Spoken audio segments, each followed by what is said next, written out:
I'm going to tell you a story while I drive home from work today.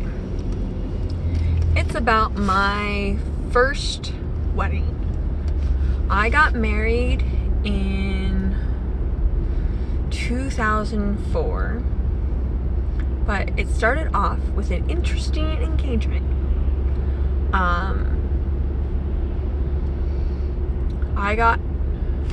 I was in a relationship with a gentleman called Thomas Becker, and he's from the UK. He was from Wales, and we were both going to the same program, and we met each other in school after I had a very bad first 2 quarters of school. I idolized Tom. He was like an amazing designer in my class. I can't believe it. He first time sewing, first time designing clothes, and everything he was creating was like gold. So I had an ideal mindset about Tom. Everybody thought it was interesting when we started dating. Like a month and a half after we started dating, we had the question of what we were going to do after we got graduated, because Tom was about to graduate. He had a year left, and then I had a year and a half to 2. It's a 9-quarter program, so didn't have very much longer into the program, even though we were just fresh into the program. And the question was, what would we do afterwards? Tom, he wanted to go back home to the UK. And we were in that point in our relationship where we're like, no, let's not separate. Let's spend the rest of the life together. Oh no. Like the honeymoon phase. Really early on, really strong, because I admired this man. I didn't care if we were going to do much in life together. I just wanted to go with him and experience the world that he would talk about, you know? So I was like, all right, I'd love to go with you. And the 2 options we had was, one, me get a visa and spend $1,000 and do that. I'm like, the money there, and I'd have to re-up as long as I'm there. Don't know how long, as in I had to spend all this other money, and like the financials of that hit my brain a little too hard. And I was like, let's think about it. And then the other one was, well, we could just get married. You know, married wasn't like a hard set in our brains as this is the world we're going to be husband and wife. No, we just that was a business deal in our brain. It's like, it'd be cheaper in the long run just to sign this piece of paper. And it was a joke. It wasn't something that was supposed to be took seriously. And I told my parents about it, and it might happen, it might not happen. Woohoo! But I was helping one of my friends in a boutique a couple weeks later, finding her wedding dress. I was looking, and we were looking at this, and this would be lovely. And she was a short petite girl, and I'm this tall, lanky girl, so we were trying to find a dress that fit her figure, not my figure, so it took a little while. And I get a phone call. Why I'm in there? And Tom's just like, hey, I've been thinking about it for the past couple weeks. Why don't we just get married? Immediately I sat down in this bridal boutique and Janelle, I think I'm getting married. Tom just asked me. It was complete shock. I was excited, of course, but it wasn't how I would perceive. It was still like, oh, this is the business deal, okay? Blah, blah, blah. There was no romance in it and everything like that. And then I told my dad that. Woo! That came over really good with him. And I didn't tell him about the business deal. I just told him that, hey, we're thinking about getting married. First thing that pops out of my dad's mouth is, oh, well, he has to ask your hand in marriage. I'm like, okay. So we go to Alaska for my dad's birthday, as well as the Iditarod picnic and a big event up there so my family could meet Tom. Tom wore one of his flamboyant outfits off the plane so they can recognize us. And he was bright yellow, and I was bright red. One of the dresses that I made. This is very flamboyant, very creative way of meeting my parents. Complete shocker to them. And I felt like that was a rebellious side coming out towards them, because I'm in a different world now, and I want to be this independent woman making my own decisions. Believe me, I wasn't ready for that. And I'm 20 at this point, okay? No, I'm not even 20. I'm 19. 19-year-old woman trying to make my own decisions in life. Just got out of a really bad situation right before I met Tom, and all this is like a whirlwind. Like, we're in 2 months in our relationship, maybe 3. And I know we're 3 at the point where he asked for my father for my hand in marriage, and Tom at this point is really thinking through all this, and it's not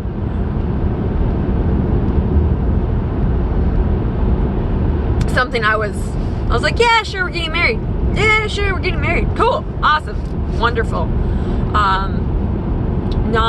I wasn't really excited until when we got back from this trip because we had to hurry up everything. Tom was going to go to the UK in like February of next year, and I had to plan a wedding in 4 months because my dad's birthday's in June, and so I had to really figure things out. June, July, yeah, June, because it's Father's Day. And so I really had to figure out when it would be appropriate for us to get married and be able to have our family and all the expenses. And those things were coming to my head because I'm a budget conscious person. But then, so I was also rushed. And so budget and rushed, I was like, all right, how can I do this?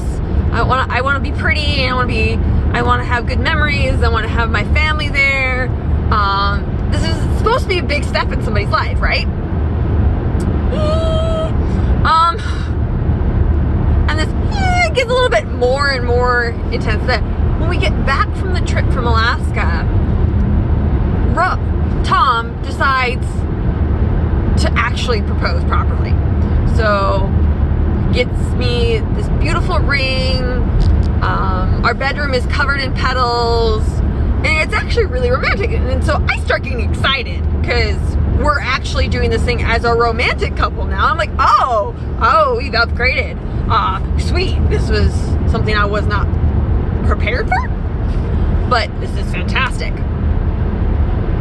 So we start the planning process, and I designed my dress because we figured that instead of me spending $1,000 on a wedding dress or $600 or anything, we can make his suit and my dress for under $600. And we were like, that's awesome. But he already had the design for his outfit, and so I had to design my dress to match his outfit.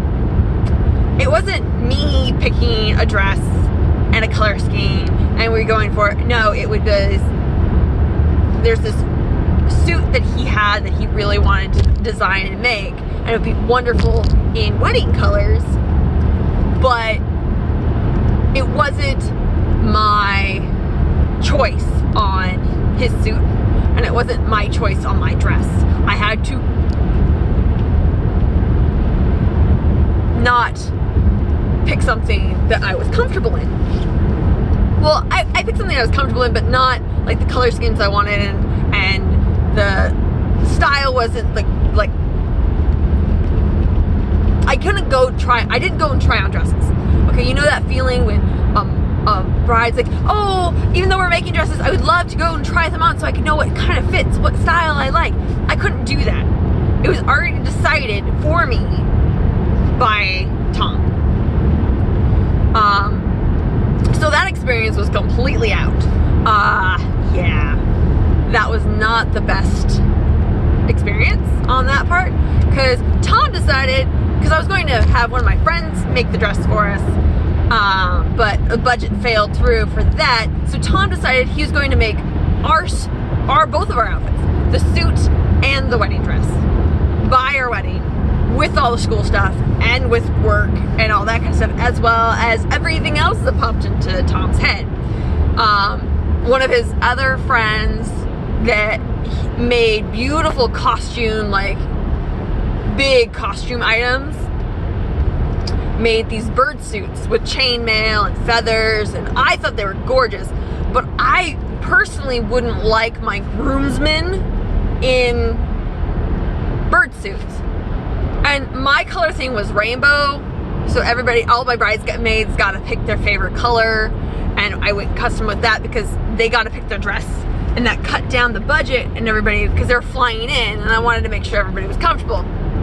Lot of me making sure everybody was comfortable in this. And so I did fairy wings to make it balance out between his bird suits, and believe me, they had full-on beaks. You couldn't see who was in the suits. The only person that did not decide not to wear it and was adamant not to wear it was the best man. Okay? And I understand why. I wouldn't wear them either, but it actually kept the groomsmen warm because we were getting married in November, the day after Thanksgiving, in one of the coldest spots in Seattle at Golden Gardens with no heat. So they stayed warm. But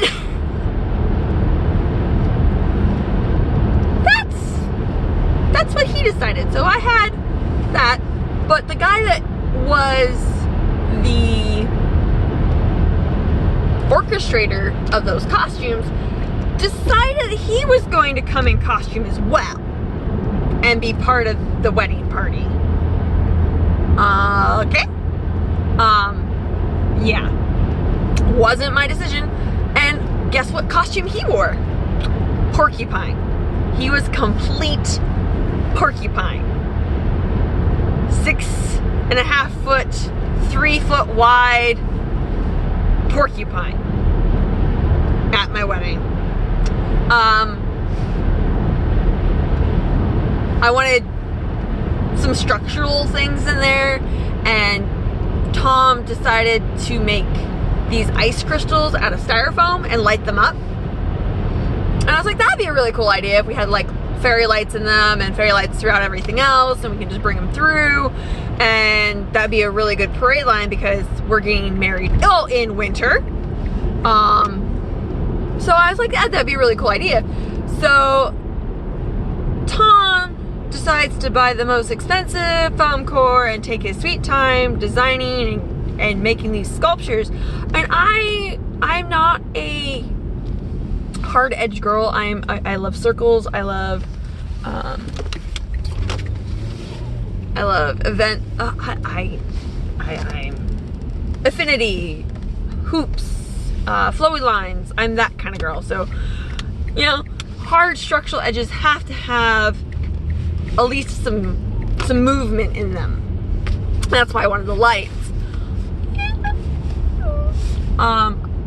Another thing I decided that we were going to do is have my friend Christine, our next door neighbor, cater our wedding. And that was one of the better decisions that we agreed on, because she did fantastic. It was amazing food. We gave her a big tip.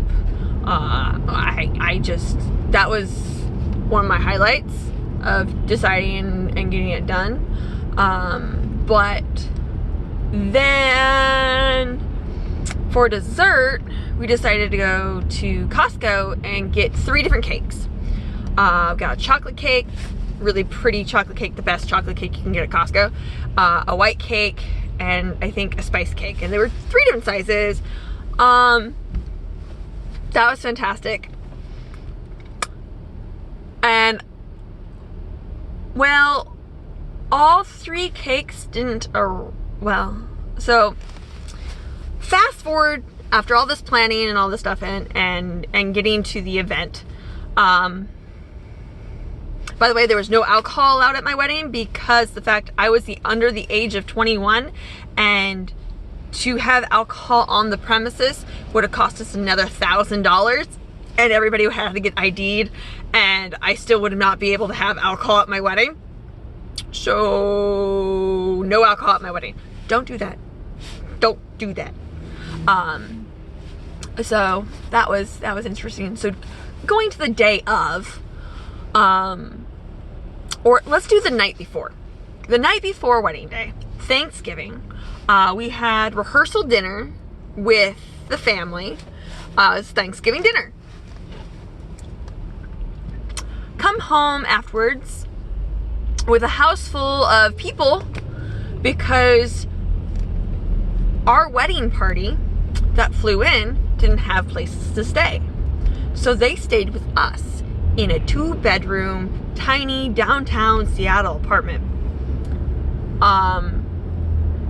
My brother stayed, and his wife that got married 2 weeks beforehand, and then a few other parts of the wedding party stayed with us. Thank goodness my mom and dad decided to get a hotel room. But when we got to the night after dinner, after we ate dinner, Tom comes to me and says, "I need your help." I'm like, "What's going on?" "I haven't finished your wedding dress yet." "What?"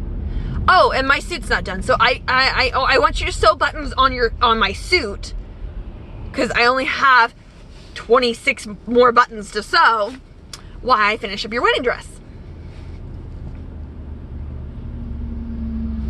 To this day, my wedding dress has not been completed. We pinned me in because we were up till 3 a.m. sewing my wedding dress together and sewing buttons on to his suit. I left the situation at 3 a.m. I don't know how longer Tom stayed awake to work on the dress, because apparently he didn't have anything really done on it, and it didn't fit me. So I spent the night over at my friend's apartment, 3 or 4 doors down, because no, she was right next door. Tamika was right next door, and I would crawl over there and go to sleep. I think I slept on her couch or somewhere. I don't know. I might have even slept on the floor at that point, just to get out of that situation. Find out in the morning that my chocolate cake that was in the fridge for our wedding got damaged somehow, and all the people that were staying over at my house while we were working on this wedding dress decided to eat the chocolate cake for my wedding. We're not even at the wedding ceremony yet, guys. This is fantastic. I get this, and I'm like, okay, that's fine. I still have 2 cakes. We'll deal. I told Tom where all the things were at, gave him a list of all the stuff, and we went through what we needed for the wedding. I went via text message, because that way they had a list, and went to get ready. Started getting ready. Our wedding was scheduled to be at 1 o'clock at Golden Gardens. So we scheduled everybody to help set up for the wedding by 11. That would give us 2 hours to set up. So I went to the venue to be there by 11 so I can help and everything.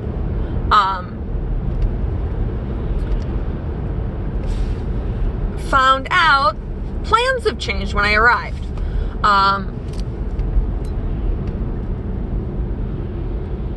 Tom and everybody were running about an hour late, but they didn't tell me that. I had to get ready at Golden Gardens Beach House, finished getting ready in the bathroom because there was no heat on in the bathhouse yet. They just turned it on for us. And the caterer, Christine, has arrived. She's getting everything ready. Tom will be there any moment, and he cannot see me in the wedding dress. I'm like, okay, that's fine. It starts raining. I'm hanging out in the bathroom of the bathhouse. Can't get any photos or anything. We don't even have like a professional photographer to take photos. And I have to borrow like all my people's jackets because I needed to stay warm in this dress. I had no sleeves, no contingency plan for any of that stuff. This is the fastest way you can become a wedding planner, is when you plan a wedding and everything goes wrong. You think outside of the box more often. So me, Tamiko's boyfriend, everybody were huddled around me and to try to keep me warm. It starts raining. Rainy November makes sense, but rainy November with no nothing to keep warm, nonsense. They told me that Tom had arrived and they were doing set, and so that I could not go in to the space because Tom cannot see the bride. Bride and groom cannot see each other. Okay, fine. As long as I can keep busy, and if they have any questions, they can come to me. Nobody came to me for questions. Nothing. Noon came. Nothing. I turned the corner, and here is Tom, finally arriving at noon to start setting up for our wedding. Because they just finished. It took him that long to load up the vehicle with everybody at the he's find everything and arrive to Golden Gardens. I was livid because no one told me they were running late. They just told me he was already here. I couldn't go in. Like, I could have started setting things up, putting tables where I wanted, and everything like that. No. When they told me that okay, the wedding's gonna be late because they're not done finishing setting up and everything. I was like, okay. 1 o'clock runs around, and believe me, we aren't even timed for this venue, so I spent my money, my personal money, on a time slot for this venue. And so I knew when we had to be out of there, and I'm like, all right guys, we're partiers. This wedding's going to be like 15 minutes, but you just added on another hour to everything. That's great.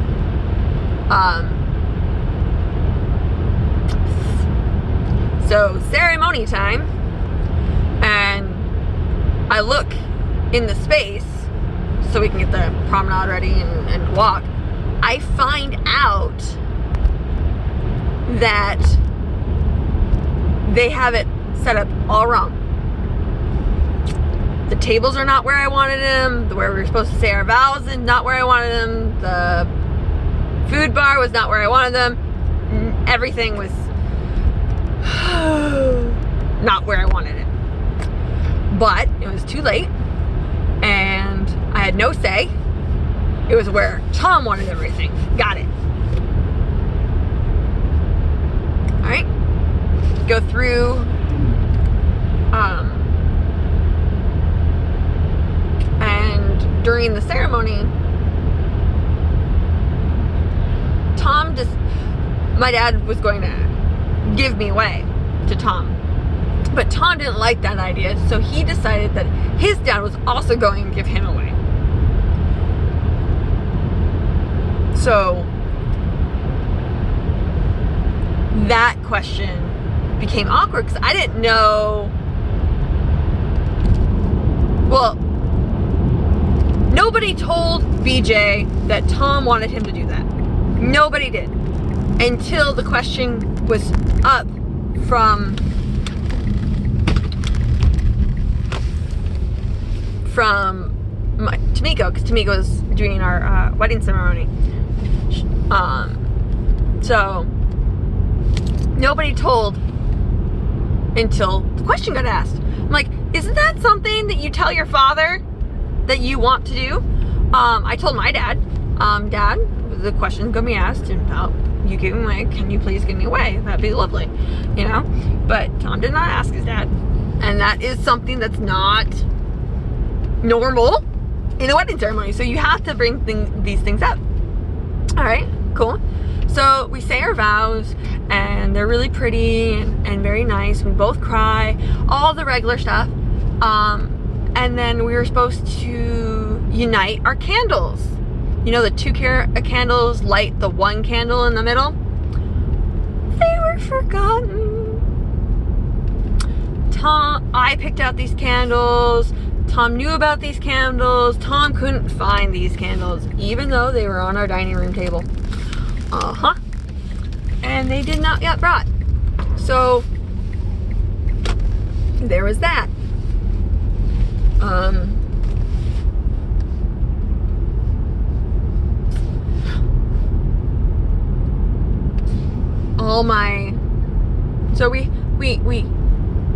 They changed the ceremony. They found other candles in the venue that were for the tables and brought them together, and we did that part of the ceremony. Thinking on the feet. Oh goodness. But then when we got to the food part of the dinner, we didn't take photos. We didn't take group photos. We didn't do any of the memory stuff for future. We did none of that. Okay. We said that we can't afford that in our budget. We don't need that in our budget. We only did photos outside with group shots. Like a couple of images. Like I have maybe 4 images. We did have a photographer there, and he was willing to do it, and that was awesome. But it was a free photographer. It wasn't a paid for photographer requesting a certain amount of photos, paying for things. That was not part of the deal. Okay? Then, yeah, this is a long message. And then, after that, because it was raining, we had to go inside and have dinner. During my dinner, my cousin Melissa, her son was our ring bearer, and he wore jeans to the wedding, by the way. And they wore jeans and casual wear to my wedding. But my cousin Melissa decided to yell at me on my wedding day, telling me that I was a very bad cousin. I wouldn't hang out with them or any of that kind of stuff. And I had reasons not to. Mainly because I was a full-time student living in downtown Seattle. And they lived in Marysville. And I had no car. They had a car. And Melissa worked in Seattle, so she could come see me, no problem. But I got yelled at on my wedding day. And then my dad backed her up. So I didn't feel like a bride on my wedding day. I felt like I was just there, part of a production at this point. The food was good. We cut a cake, but not the cake that I wanted to cut. But then we went home because we had the dinner, and then we had the after party at my house, my tiny apartment with all the bride party and everybody staying at my house. I fell asleep, curled up in a little ball on my couch in my wedding dress and a sweater at 10 p.m. While everybody else decided to keep partying. And that's how I ended my wedding day in November 26, 2004.